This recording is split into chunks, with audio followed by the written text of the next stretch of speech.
ഇന്നൊരു Chinese dish പരിചയപ്പെട്ടാലോ?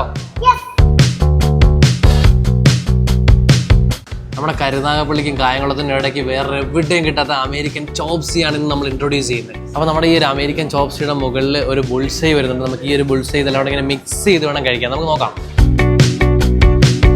കഴിച്ചു നോക്കാം. ഇതിൻ്റെ ആ ഒരു ഗ്രേവി എല്ലാം കൂടെ ചേർന്നിട്ടാവും ഒരു സ്വീറ്റ് ആൻഡ് സോർ ടേസ്റ്റാണ് കിട്ടുന്നത്. ഇതിൽ ചിക്കൻ വരുന്നുണ്ട്, ബെൽ പെപ്പർ വരുന്നുണ്ട്, സോസേജ്, അങ്ങനെ എല്ലാം കൂടെ ചേർന്നിട്ടൊരു നൈസ് ടേസ്റ്റ്. മഷ്റൂം ഉണ്ട്. ഇനി വേറൊരു ഐറ്റം കൂടെ ഉണ്ട്, നമ്മൾ അധികം മെനുവിലൊന്നും കണ്ടിട്ടില്ലാത്തൊരു ഐറ്റം, കൊറിയൻ ബീഫ്. ട്രൈ ചെയ്യാം. നമുക്ക് ഈ ഒരു പൊറോട്ടയുടെ കോംബോ ആയിട്ട് നമ്മുടെ ഈ ഒരു കൊറിയൻ ബീഫ് കുറച്ച് ഇങ്ങനെ കട്ട് ചെയ്തിട്ട് നമുക്ക് കൊറിയൻ ബീഫ് മാത്രം ഒന്ന് കഴിച്ചു നോക്കാം. ഡ്രൈ ആണ്, ബട്ട് നല്ല ക്രിസ്പി ആയിട്ടുള്ളൊരു ടേസ്റ്റ് കിട്ടുന്നുണ്ട്. പിന്നെ നമ്മുടെ ആ നാടൻ ബീഫൊക്കെ വെച്ച് കമ്പയർ ചെയ്യുകയാണെങ്കിൽ, നാടൻ ബീഫിൽ ഡ്രൈയും കാര്യങ്ങളും വെച്ച് നോക്കുകയാണെങ്കിൽ ഇതൊരു ബട്ടർ ടേസ്റ്റും അങ്ങനെ ഒരു നൈസ് ടേസ്റ്റ് ആയിട്ടുന്നുണ്ട്. എമ്മാണ്. അപ്പോൾ ഇനി പൊറോട്ടയ്ക്ക് പുതിയൊരു കോട്ട് കൊറിയൻ ബീഫ്. കൊള്ളാം, അടിപൊളി കോമ്പോ. അപ്പോൾ നമ്മുടെ ഈ സ്പോട്ട് വരുന്നത് കായംകുളം മെയിൻ റോഡിൽ ബ്രൂഫിയ റെസ്റ്റോറൻറ്റ്.